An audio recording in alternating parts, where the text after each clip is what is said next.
Hey, I'm down bad right now with my recording and editing situation. Basically, I have some people coming to stay at my house, and because of their sleeping quarters, I won't really have access to my office room, which is where my setup is, of course. And I'm on a desktop, which basically means I can't record nor edit for the whole weekend and into the beginning of the week next week. So now here I am. It is Friday, October 7th for me, 10:30 in the morning, and I have till about like 3 p.m. to get all these videos edited. And of course, I gotta record this one, which is why I'm gonna stop talking about it. But it's some bullshit because I work at 2 in the morning, so like I be sleeping after work, and I can't do that today, and I'm sad. But yeah, it's obviously 2022, but I wanted to turn the clocks back real quick to 2020, the greatest year of all of our lives. Of course, in the basketball world, that was the year of the bubble, and I wanted to have a discussion on the overall narrative of the bubble because it's really kind of stupid in multiple ways, but there is some truth to it. So we all know there's a pretty good grouping of NBA fans that believe the bubble ring is a fraudulent ring, and the whole reason that this conversation was sparked again is because Jamal Murray actually spoke on it recently, mentioning that the bubble was some of the hardest basketball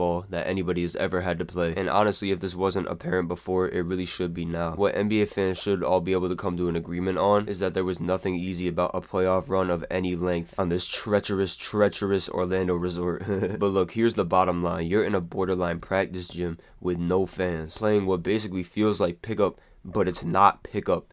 It's playoff NBA basketball. It's players and coaches literally bringing the best of what they have, the best of the best, with no distractions. And because of the shortened season, you had rested players as well as players that returned from injury that were hurt in the regular season. On top of that, there was no travel distractions. It was wake up, play basketball, and go to sleep. And this is why you had guys like TJ Warren going absolutely crazy. In the NBA, not everybody's built for the moment. Otherwise, we would see a more diverse range of championships won over time. Because the bottom line is, if you're in the NBA, you're liable to go for 20 at basically any time. Most players, maybe not all, and especially if you're a starting caliber player on any kind of roster. The conditions were just perfect to bring out the best out of any hooper. Like for most guys, if they were to win a championship, that was the year. And of course, they still let a dude who has 3 in an organization who got about 79 of them still get the championship. But now I'm gonna defend the Lakers directly here for like 10 seconds and only 10 seconds because, you know, fuck the Lakers, but y'all do have the narrative wrong. The biggest thing I could say is just watch film, bro. Like watch the footage, because I mean, this wasn't no magical certain players got hot and played phenomenal type of rally for the team fairy tale ending. Nah, LeBron and AD just did what they do. They babied the whole West like they won every single series inside, which they should on paper, but that's just not on paper. Is just not how it works. LeBron has seemed like he might have lost a step, and he was passing the ball more in the regular season, and he still passed the ball a lot in the playoffs, but the playoffs hit and he became that finisher again. Like he binkied everybody, like dead at. Like it was just no competition, and AD really played phenomenal. But the bottom line is, regardless of what happened in all those series, bubble basketball was some of the hardest, most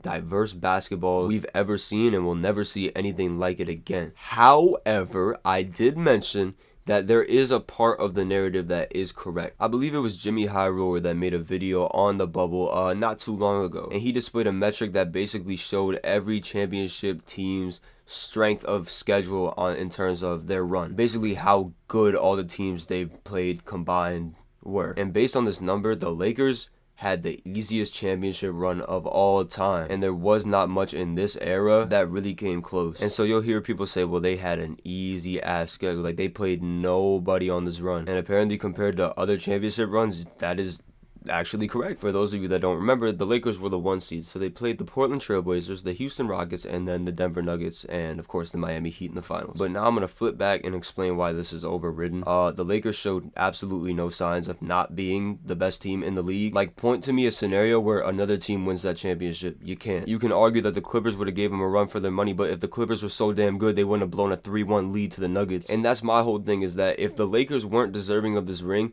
you would have seen it, like glimpses of it, when they played one of these inferior teams. Because first of all, when you look at the player Jokic is nowadays, and then you see the way Jamal Murray was playing, that Nuggets team was spooky, and they beat them in 5. They beat the Rockets in 5 with James Harden and Russell Westbrook, and then they beat the Trailblazers in 5 in the first round. And not to mention this Heat team that they beat in 6, who they very well could have beat in 5, swept the next year champion Bucks and the Celtics, who made the championship this year. And we're talking about Giannis, we're talking about Tatum and Jalen, but like these were really good teams still. In that game 6 of the finals, it only ended up being like a 13-point game, but I'm not sure if you guys watched that. That was the most dominant finals game I've ever seen, me personally. They outscored the Heat 64-36 in the first half. The score was 87-58 going into the fourth quarter. The game was over at that point. But yeah, that's my biggest thing, is that nobody challenged this Lakers squad. And I've actually failed to mention two major arguments for this whole thing. A lot of people argue that if home court advantage as well as fans existed in this playoff run, then the outcome would be different and would likely result in a different champion. But here's the thing, right? The Lakers were the 1 seed with no signs of slowing down. So if anything, them and the Bucks were the two teams most affected by the lack of fans, because they're essentially giving up the most home court advantage. So I understand that just by the way that the ball bounces sometimes, yeah, if they ran it back after a full 82 game season and like completely different series from what we've seen, then yeah, maybe the Lakers don't win. But if you're gonna argue an if argument, you have to use logic. And saying that the Lakers gaining home court advantage would cause them to not win the championship just isn't logic. It's actually the opposite. And the other thing about that is it's a lot of ifs. If,